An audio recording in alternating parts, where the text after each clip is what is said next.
कहानी एक परमवीर की नहीं है, ये कहानी है 120 परमवीरों की, जिनका सामना खुद से मजबूत दुश्मन से था। 10 गुना ज्यादा सैनिकों से था।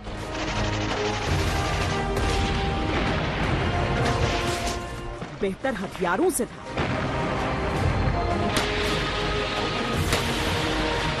विश्वासघात से था। Bye bye, bye bye, bye bye. Major Shaitan Singh के नेतृत्व में 120 जवान केवल अपनी इच्छा शक्ति की बदौलत 16,000 फीट की उस ऊंचाई पर डटे थे। उन दिनों भारतीय सैनिकों के पास केवल कपड़ों और टेंट की कमी नहीं थी, बल्कि असलहे की भारी किल्लत थी। चार्ली कंपनी के जवानों के पास 303 राइफल थी और 600 राउंड गोलियां। पूरी कंपनी के पास कुल 6 लाइट मशीन गन थी। गिने चुने 2 इंच मोर्टार थे। चीनी सैनिकों के पास इस मोर्चे पे 7.62 mm सेल्फ लोडिंग राइफल थी। Medium machine gun, light machine gun, 120 mm, 81 mm, 60 mm mortar, 132 mm rocket, 75 mm और 57 mm की रिकॉइललेस बंदूकें जिससे बंकर भी नष्ट हो सकते हैं। 303 एक ऐसी बंदूक होती है जिसमें एक बार में एक ही गोली लोड की जा सकती है। उस गोली को फायर किया जाता है और उसके बाद जो उसका खोखा होता है उसे बाहर निकालकर फेंकना होता है। आप सोचिए कि युद्ध की स्थिति में रफ्तार पर कितना असर पड़ता होगा, और खासकर तब जब सामने जो दुश्मन है उसके पास सेल्फ लोडिंग राइफल्स हों।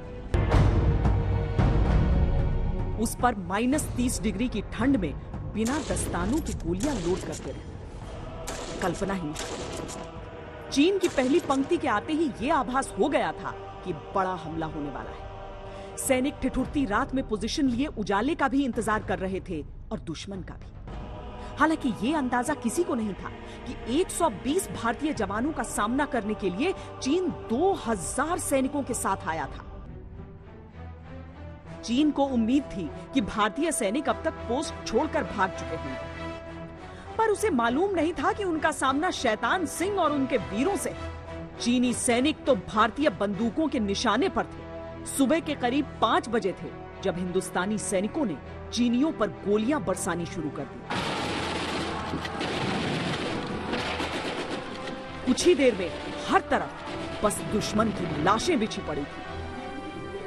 पहली लहर, दूसरी लहर, तीसरी लहर। तो पहली लहर पर जब हमने विजय प्राप्त कर ली, उनको मार गिराया, तो मेजर शैतान सिंह ने अपने सैनिकों से कहा कि ये मत समझना कि युद्ध का अंत हो गया है, ये तो पहली लहर थी, अभी ये फिर आएंगे। और वही हुआ, वो फिर आए। दुश्मन को पीछे धकेल दिया गया, पर वो दोबारा बढ़ा। गोलियां अब लगभग खत्म थी, इसीलिए चीनियों के करीब आने का इंतजार किया गया। हमारा ऑपरेशनल ऑर्डर जो बटालियन से मिला था वो था लास्ट मैन लास्ट राउंड, यानी कि अम्युनिशन भी खत्म हो जाए और आदमी भी खत्म हो जाए, जंग खत्म नहीं होगी। नजदीक आने पर बेनेट से उन्हें मारने के लिए हिंदुस्तानी जवान कूदे, पर चीनियों के जैकेट इतने मोटे थे कि बेनेट भी नहीं भेद पा रहा था। कंपनी के जवान हरियाणा के रहने वाले, वो पहाड़ों और ठंड के आदी तो नहीं थे, पर बेहद तगड़ी कदकाठी के थे। जब बेनेट ने असर नहीं किया, तब इन्होंने हाथों से चीनियों को एक एक कर मार गिराना शुरू किया। जमींदार सिंह राम और उनके भाई इसी कंपनी का हिस्सा थे। दोनों पहलवान थे और अब युद्ध भूमि पर उनका चेहरा चीनियों के लिए काल का चेहरा बन चुका था। वो एक एक हाथ में 2 चीनियों को गर्दन पकड़कर उठाते और सर फोड़ फोड़ कर मार डालते। देश रक्षा का जज्बा जुनून बनकर सवार हो गया था इन योद्धाओं पर। मैं देख रहा हूँ पकड़ करके आपस के अंदर चाइनीज को सिर ऐसे। अपने सैनिकों की हालत देखकर चीन को समझ आ गया कि रेजांगला आसान नहीं होने वाला। ताकत और संख्या में अधिक होने के बावजूद वो महज 45 मिनट में पीछे धकेल दिए गए। अब चीन ने अपनी रणनीति बदली। सैनिक फिर संगठित हुए और रेजांगला पर जबरदस्त बमबारी शुरू कर दी। जवाब में भारत की तोपें चली तो अपने ही जवानों पर गोले गिरने लगे। आर्टिलरी का फायर नहीं था, क्योंकि ऊंचे बड़े जो रेजांगला के आगे पहाड़ थे, उससे आर्टिलरी फायर क्रेस्टेड था। हिंदुस्तानी सैनिकों को केवल अपने जोश का सहारा था, क्योंकि रेजांगला पर तो बंकर भी नहीं थे और दुश्मन रॉकेट दागे जा रहा था। मेजर शैतान सिंह अपने हर प्लाटून को प्रेरित कर रहे थे कि वो लड़ते रहे। इस बीच उन्हें हाथ में गोली भी लग चुकी थी। मैंने फौरन फील्ड पट्टी निकाली अपनी, और मैंने हमेशा चोट लगी, अरे बोलो बात तो लगी, चोट तो लगी, लेकिन ये तो चोट लगने की जगह है। बोलो कैसे, ये सिनेमा घर नहीं है रामचंद्र, ये तो चोट लगने की जगह है। शैतान सिंह अपने जवानों का साथ छोड़ना नहीं चाहते थे। टुकड़ी का हर सैनिक अकेला 10-10 दुश्मनों को यमलोक पहुंचा रहा है। इस बीच मेजर शैतान सिंह को फिर गोलियों की बौछार लगी, इस दफा उनके पेट में। लेकिन एक बार फिर उन्होंने मैदान छोड़ने से इनकार कर दिया और वहीं से दुश्मन से लोहा लेते रहे।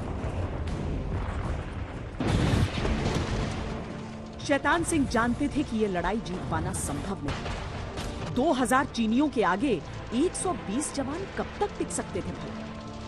पर वो ये भी जानते थे कि अगर सारे सैनिक शहीद हो गए तो कभी कोई नहीं जान पाएगा कि रेजांगला में क्या हुआ। तो बोल सुन, मेरी एक बात सुन, मैंने कहा आप फौरन बटालियन हेडक्वार्टर में चले जाओ, सीओ साहब को बताना कि कंपनी इस तरीके से लड़ी है। दोनों हाथों में लगी गोलियों और छर्रों से बोझिल शरीर के साथ शैतान सिंह लगातार लड़ते रहे, पर शरीर से रिश्ते खून ने उन्हें बेहोश करना शुरू कर दिया था। मेजर शैतान सिंह आखिरी सांस तक युद्ध भूमि नहीं छोड़ना चाहते थे, पर वीरता के इस भगवान की सांसें अब साथ छोड़ रही थी।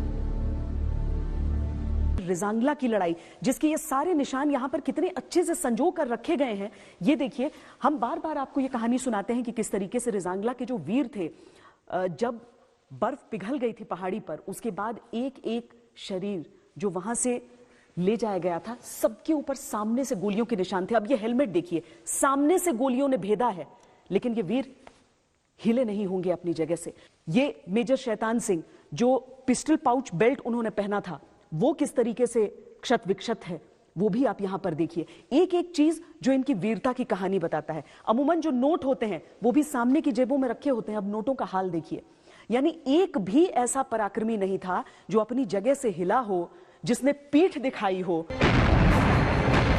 13 कुमाऊं की इस पराक्रमी पलटन के अब केवल 14 जवान जिंदा बचे थे। इनमें भी 9 गंभीर रूप से जख्मी थे। पर हिंदुस्तान के मुट्ठी भर मतवालों ने 1300 चीनियों के प्राण छीन लिए थे। चीनी सेना के लिए आगे बढ़ पाना संभव ही नहीं था।